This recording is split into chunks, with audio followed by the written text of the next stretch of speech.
आज हम बात करेंगे वृषभ लग्न की। वृषभ लग्न के अंदर भी आपको बताएंगे कि कौन से उपाय आपको करने चाहिए, कौन से उपाय नहीं करने चाहिए, कौन सा नंग पहनना चाहिए, कौन से नंग नहीं पहनने चाहिए। ये सब कुछ बात करेंगे आज वृषभ लग्न में।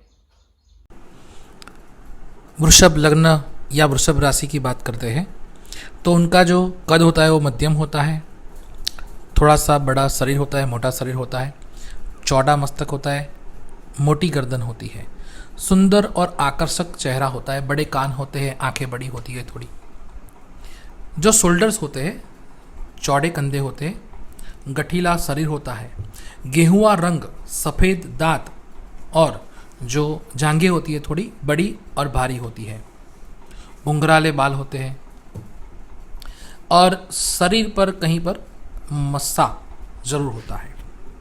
उनका जो व्यवहार होता है प्रेम पूर्वक होता है, सौंदर्य के उपासक होते हैं, संगीत और कला में रुचि रखने वाले होते हैं, आराम पसंद ज़्यादा होते हैं, यानी भोग विलास भोगने वाले होते हैं, प्रेम वाले होते हैं, सुविधाओं और उत्तम भोजन में रुचि रखते हैं। खासकर भोजन में वो क्वांटिटी से ज़्यादा क्वालिटी पसंद करने वाले लोग होते हैं।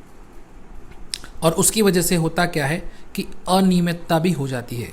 अगर अच्छा भोजन देखा तो तुरंत खाने बैठ जाते हैं और उसकी वजह से उनको अवश्य कुछ न कुछ पेट संबंधित गड़बड़ होती रहती है। उत्तम शारीरिक और मानसिक शक्ति बहुत ही बढ़िया होती है, यानी उनका मन जो होता है वो बहुत ही मजबूत मन वाले होते हैं। निरंतर काम करने वाले होते हैं, यानी थकने वाले नहीं है। यानी अगर आपने वृषभ वाले किसी व्यक्ति को काम पे रखा तो समझ लिए कि आपका बेड़ा पार हो गया।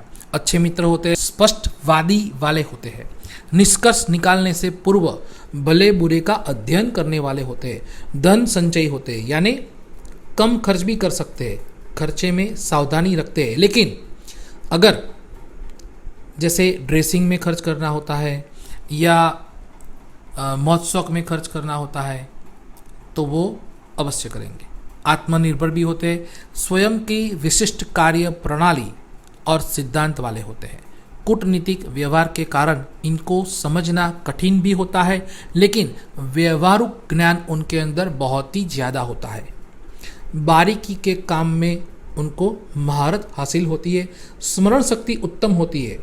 समझ लीजिए अगर 10 बरस 15 बरस पूर्व का भी उनको कोई भी चीज़ हो वो याद रहती है, प्रत्येक शब्द याद रहते हैं, प्रत्येक कार्य प्रसन्नतापूर्वक संपन्न करते हैं, उच्च कोटि के पदों पर कार्यरत भी रहते हैं। सुख सुविधाओं की सामग्री जैसे इलेक्ट्रॉनिक सामान, सौंदर्य प्रसाधन, बाग बगीचे, इत्र, आभूषण आदि के व्यापार में भी उनकी रुचि रहती है। उत्तम अभिनेता, संगीतज्ञ, फिल्म निर्माता आदि होते हैं। कन्या विद्यालय या महिला क्लब में भी कार्यरत होते हैं। सेवाकीय संस्था में भी वो अक्षर देखने को मिलते हैं। भाग्यवान होते हैं, आभूषणों और बागबानी पर धन व्यय करते हैं, यानी सुंदर बगीचा बनाने का उनको बहुत ही शौक रखते हैं। विपरीत लिंग के व्यक्ति आकर्षित होते हैं। कन्या संतान अधिक होती है। अगर गुरु अच्छा हुआ तो पुत्र संतान भी अच्छे रहते हैं। विवाहित जीवन में तलाक बहुत कम देखने को मिलते हैं। संभवित जो रोग हो सकते हैं वो टॉन्सिल, डिप्थीरिया, पायरिया, जुकाम, कब्ज। जीवन में एक बार मति भ्रम अवश्य होता है, यानी मति भ्रम यानी कि आपका किसी न किसी तरीके से चित्त भ्रम हो जाना या मिसगाइड होना, ऐसा अवश्य होता है। 8 से 16 और 36 से 47 वर्ष की आयु में पारिवारिक समस्याओं के कारण मानसिक कष्ट झेलना पड़ता है और कठिनाइयाँ भी झेलनी पड़ती है, लेकिन वो अवश्य उनमें से पार निकल जाते हैं, हिम्मत नहीं हारते। कठिन वर्ष है 1, 2, 8, 33, 44 और 61। खासकर क्षमाशील होते हैं और जो व्यापारी वर्ग है वो ज़्यादातर घुल मिल जाते हैं और बहुत अच्छे तरीके से व्यवहार के कारण प्रसिद्धि भी उनको मिलती है। तो वृषभ में क्या सावधानी रखनी है? तो सबसे पहले वृषभ राशि वालों को या वृषभ लग्न वालों को क्या करना चाहिए? उनका जो शुभ ग्रह है वो शनि है बुध है, मंगल है, सूर्य है। साथ में अशुभ ग्रह गुरु और चंद्र है। शनि उनका बाधक ग्रह भी है, जैसे शुभ भी है लेकिन बाधक भी है, यानी कि योग कारक शनि है और बाधक ग्रह भी शनि है। मारक ग्रह में मंगल आता है। वृषभ लग्न में कौन सी सावधानियां रखनी है तो उसके बारे में चर्चा करेंगे। तो लग्नेश शुक्र है, षष्ठम स्थान का अधिपति भी शुक्र ही है। दोनों का अधिपति शुक्र होने की वजह से सबसे पहले लग्नेश का फल मिलेगा, लेकिन इन दोनों में पॉजिटिव राशि जो है वो तुला है, यानी शत्रुता वाला षष्ठम स्थान जो है वो रोग और शत्रु का स्थान है, उसका भी फल पहले मिलेगा। यानी सावधानी पूर्वक आपको उसमें आगे बढ़ना चाहिए, या जो भी संबंध रखे उसमें ध्यानपूर्वक आगे बढ़ने से आपको कोई तकलीफ नहीं होगी। साथ में आपको डायमंड कभी भी नहीं पहनना है, याद रखिएगा, आपको डायमंड नहीं पहनना है। अगर डायमंड पहन लिया तो आपको यूरिन संबंधित, किडनी संबंधित, डायबिटीज संबंधित, या फिर आपके पास पैसे कम आएंगे, वैभव कम हो जाएगा अगर आपने डायमंड पहन लिया तो। बहुत ही सावधानी से इसमें आप आगे बढ़े। दूसरे स्थान और पंचम स्थान की बात करें तो दोनों का अधिपति बुध होता है। हम लग्न में जो वृषभ लग्न है उसमें सभी ग्रहों के बारे में और जो स्थान है उसके बारे में बता रहे हैं। तो दूसरा जो स्थान है वो बुध का स्थान है, मिथुन राशि है वहाँ पर, और साथ में कन्या राशि पंचम भाव में है। तो दोनों राशि का अधिपति बुध होता है। इसमें क्या होगा कि बुध अच्छा परिणाम देगा, यानी आपकी वाणी जो अच्छी होगी। अभ्यास के बारे में बात करें तो बहुत ही बढ़िया अभ्यास दे सकता है। साथ में धन के बारे में भी, कौटुंबिक के बारे में भी बहुत ही अच्छा परिणाम मिलता है। अच्छा व्यवहार, ज्ञान और धन, संतान सब कुछ अच्छा मिलने की संभावना है। प्रेम भी अच्छा मिलने की संभावना इसमें रहती है। तीसरे स्थान में कर्क राशि आती है जिसका अधिपति चंद्र होता है। अब चंद्र जहाँ पर बैठेगा उसके हिसाब से उसका परिणाम मिलेगा, लेकिन फिर भी बता दे कि यहाँ पर जो चंद्र है वो अशुभ है, यानी कि अगर वो चंद्र बलवान हुआ, बली हुआ तो अच्छी बात है, या फिर अगर वो नीच का हुआ, अस्त का हुआ, या किसी पाप ग्रह के साथ अगर चंद्र आपका है तो समझ लीजिए कि आपके भाई बहन के साथ आपको अच्छे संबंध नहीं होंगे। आप जो भी साहस करेंगे उसमें सावधानी रखनी पड़ती है। आपकी निर्णय शक्ति जो है वो कम होगी, या फिर आप जल्दी से निर्णय नहीं ले पाएंगे और द्विस्वभाव हो जाएगा। डबल आपका जो स्वभाव है वो डबल हो जाएगा, या फिर सुबह कुछ कहेंगे शाम को कुछ कहेंगे, ऐसा आपका स्वभाव होने की संभावना है। चौथे स्थान में सूर्य की राशि है। सूर्य इसमें जो फल देता है वो शुभ देता है, यानी सूर्य यहाँ पर बहुत ही अच्छा परिणाम देगा, यानी आपको सुख, शांति, समृद्धि मिलने की संभावना है। अगर सूर्य आपका नीच का नहीं है या शत्रु क्षेत्रीय नहीं है, या जो षष्ठम, अष्टम और द्वादश स्थान में अगर आपका सूर्य नहीं है तो बहुत ही बढ़िया परिणाम मिलेगा। आप उच्च पद पर होंगे।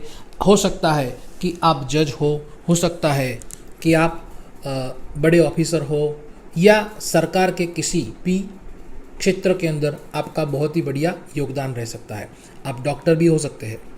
तो आपका सूर्य अच्छा है तो आप मान, सम्मान, प्रतिष्ठा सब कुछ प्राप्त कर सकते हो। आपका बहुत ही बड़ा बंगला हो सकता है। आप दिन प्रतिदिन उन्नति, प्रगति की ओर बढ़ते चले जाते हैं। आत्मा आपका शुद्ध होगा, आत्मा जो है वो शुद्ध होगा, तो बहुत ही अच्छा परिणाम आपको सूर्य देगा।